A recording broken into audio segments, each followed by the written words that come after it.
Welcome to the Great Place to Work CEO Masterclass.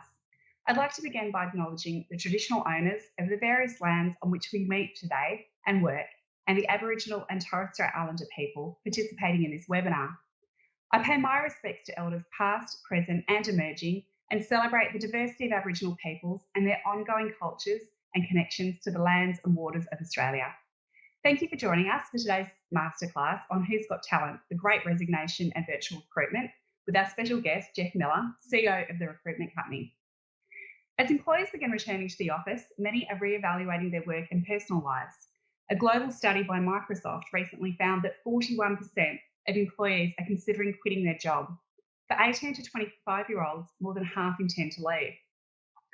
Coined the Great Resignation or the Big Quit, people are reflecting on their experience of work after the last 18 months and questioning if this is something they want to go through with their current employer again.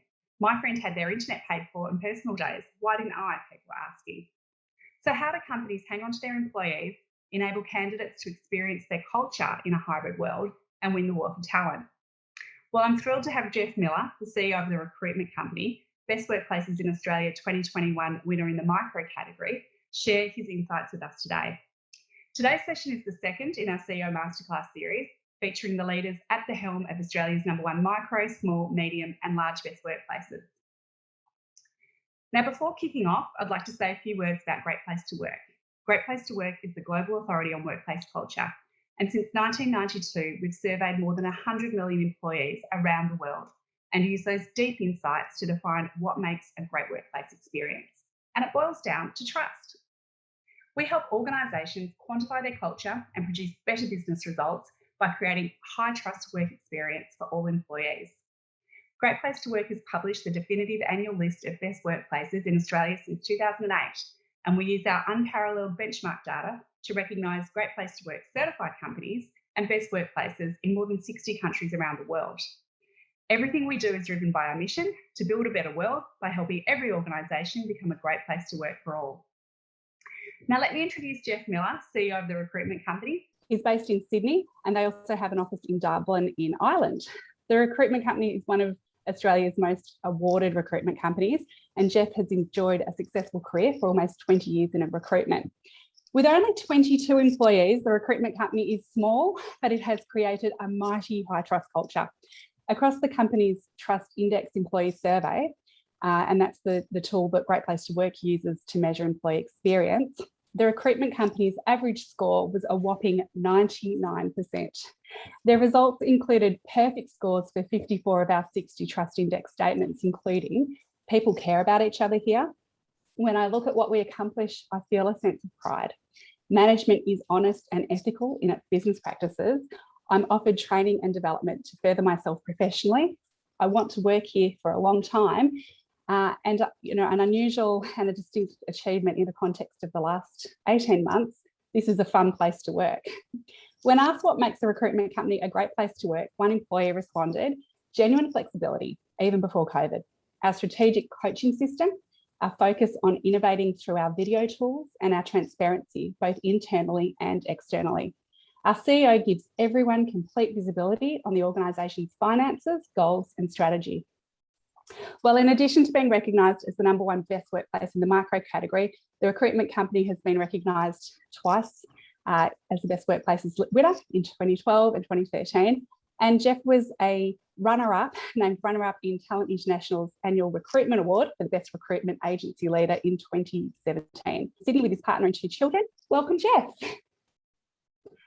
And Geoff will be interviewed by Sean Aylmer, one of Australia's most experienced and respected journalists.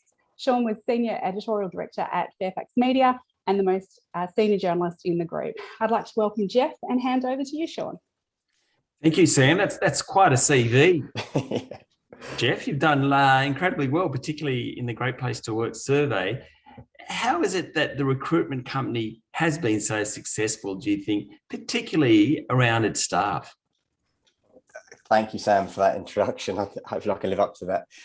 That's a really good question, Sean. And it's one I've been thinking long and hard about since we've run the award. We actually only entered because we weren't sure how our culture was.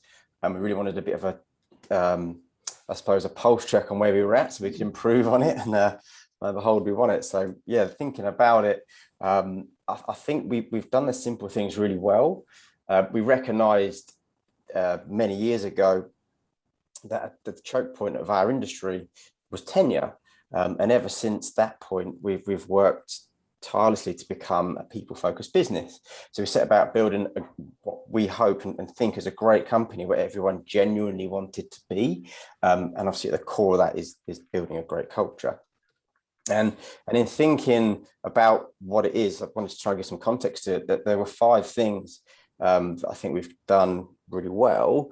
One of them being, or the first one being clarity, that our communication is really clear, and it's we always have a consistent tone. That we lead with trust, which is number 2. So trust is not earned in our business, it's given. So obviously we hire everyone based on our core values. That we make robust decisions debated against our core values. So our values are not just plaques on the wall, they're generally things that we make key decisions upon, like who we bank with or who we hire or who we fire. Number 4 is that we have a people first approach and apply systems thinking to that. So we look at problems from an individual perspective, but we try and solve them with a system. So for example, we used to every day run an 8:30 huddle every morning.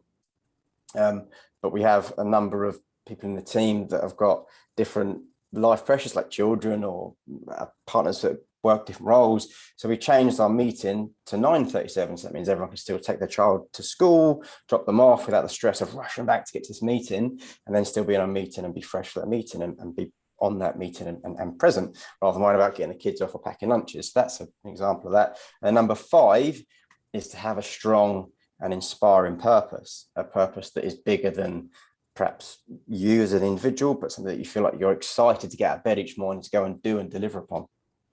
So what is the obvious question? What is the purpose? Seamless. Our purpose as a business is to make people enjoy the recruitment experience again. And there are 3 words within that are very specific. The first one being make, that we want everything to be deliberate and purposeful. So you're really thinking about it, it's a conscious thing. Obviously, enjoy is a feeling that is invoked and not normally thought of in recruitment. And again, the last word, because we wanted to bring back that joy to the recruitment process, because it has been such a great industry for so many years. And I do think it lost its way a little bit. But for many that are not aware, that the recruitment industry is a $16 billion a year economic input to the Australian economy. So it's massive. And so we should do it well, right? So everyone in our company, I think, appreciated our value, so our reason for existing when they first joined the company. Perhaps they didn't buy into it quite as much as we do, but they certainly appreciate it when they join the business. But then once they're in the business, they see how passionate we are about it, and it inspires them to deliver and then see the benefits of this service first mindset that we're all about. And it's also something that we constantly measure. Obviously, we measure it internally by doing a great place to work. Externally, we measure it by surveying every single person we place or place with. And we've actually got over 800 surveys on our website that are good and bad, but there's 800 on there of the feedback of our process, so that we can continue to review it. And we actually read that out every Monday in our company huddle. So it's very important to us that we share this too. And we obviously then we tell our clients that we've done that. So a lot of our consultants have red faces and we read it out because they're proud of it, right? And it's something we should be proud of. So over time, this service first mindset has proven really successful. And I firmly believe that the success that we've had is a byproduct of that great service. So even what Sam was saying right from the front, you are very open. You share your financials, you share your reviews with everyone. It comes down to trust, though. And one of the 5 things you said, you start with trust. Yep. That's where I think that's really interesting, as opposed to people having to earn trust. You just assume there's trust up front. Yeah, well, we interview everybody in our business based on our values. So obviously we've spent years developing these values when we set them in stone. So you've got to trust in the system that you put in place first. Yeah. So if everyone then matches those values and the traits that we want people to live by, then we trust them. And if we want them to trust us, we have to extend trust first. So we come to the party first, and then obviously our team trust us. And I think that's the foundation of what a lot of the success is built upon within the company, and I suppose the information that we share with the business. I think that clarity that we share, also the information that we share, is also so important, because not only does the team trust in the things that we're saying, but they can also see how we're performing, and they can see the things that we're doing are working. So again, that only then leads to more trust and reinforcing things that we do. So we started this, you're saying you had the 5 things because you're trying to solve the problem of tenure. Did you solve the problem of tenure? Yeah, good question. So, well, tenure in the recruitment industry on average is 18 months, which is really low.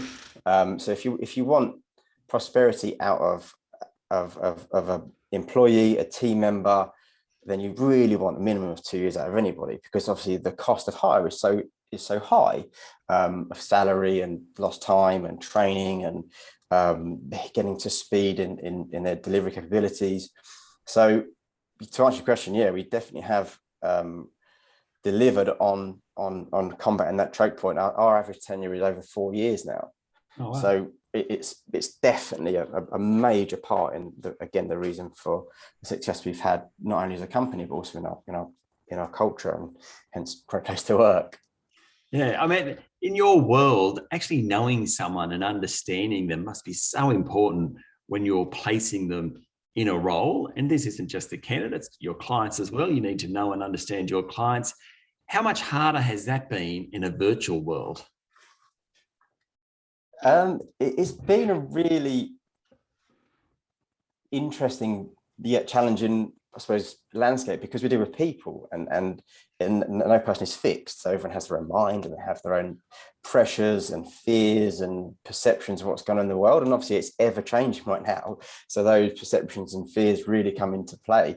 So it's definitely been a challenge. And I think the hardest thing, I think there's 2 things that have been difficult during this period, not hardships at all, but for us to manage and work to improve, is keeping our candidates interested and getting our customers, our clients, to actually understand that in our markets, it's talent scarce and the volume is huge right now. And I suppose to preface this, I think any other recruitment leader or even recruiting manager, particularly in IT, our core markets, would agree with me that this is the busiest we've ever seen it. So I've been in recruitment 20 years. I've never seen all this before. Obviously, there's major demand for IT skills based on us living in this new world of COVID. And obviously there's border closures and all these things that add to this melting pot of scarcity of talent. And Sam mentioned the word war on talent earlier. So we've had to adapt really quickly to all of this, and like everybody has really, and double down on really getting to know our candidates so that we can best pair them with what our customers need, using things like our competency and preference-based interview techniques.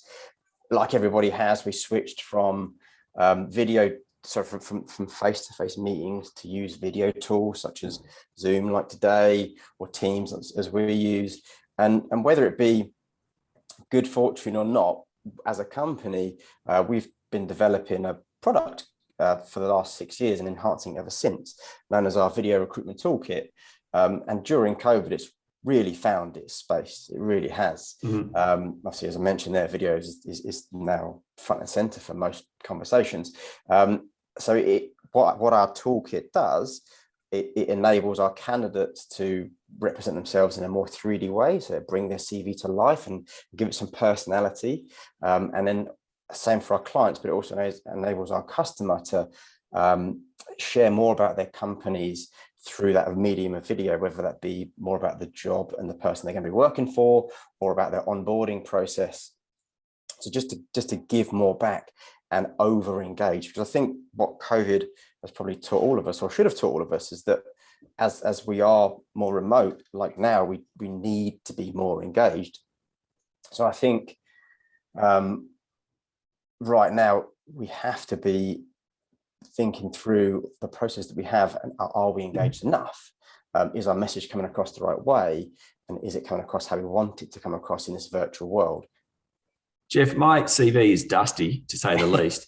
So if I want a job, I'm going to have to do a video. It's kind of a bit candid, that, but in a sense, that's what you're saying, really. Use all these means you can to over communicate, be that on the client or the right. Absolutely, because there's so many people out there that are doing it really well, and there's still a lot of people that haven't really adapted yet. But any tool that is out there and available to you to enhance your message, to enhance your, as a candidate, if there's something that sets you apart from competitors. So if you've got one TV on your desk and you've got one person who sent you a video profile of their experience and spent the time to do that, I know what would catch my attention. Same if you're an employer. If you've got, I don't know, right now in our market, a candidate might have 3, 4, 5 opportunities on at any one time. And if he's got one role that is beautifully explained by the manager and someone in the team to them visually on a video versus 3 job specs on a bit of paper, again, I know which one I'd go for. A company that spent that extra time to go the extra mile, extra 5%, will stand you in good stead. And I think I'll come on to this a little bit later, but we'll come on to it a little bit later, but the recruitment process is part of it, and the interview process, is part of your recruitment value chain, which is from the minute you start to advertise a role through to the day that the person leaves your company. And it needs to be seen that way. I just want to bring on to the Great Resignation. Sam mentioned the Great Resignation. You said just then that you've never been busier in 20 years. What is going on? Are people rethinking? They've been sitting at home for a long time. They're rethinking not just whether they want to go into the office, but actually whether they want to stay in that job.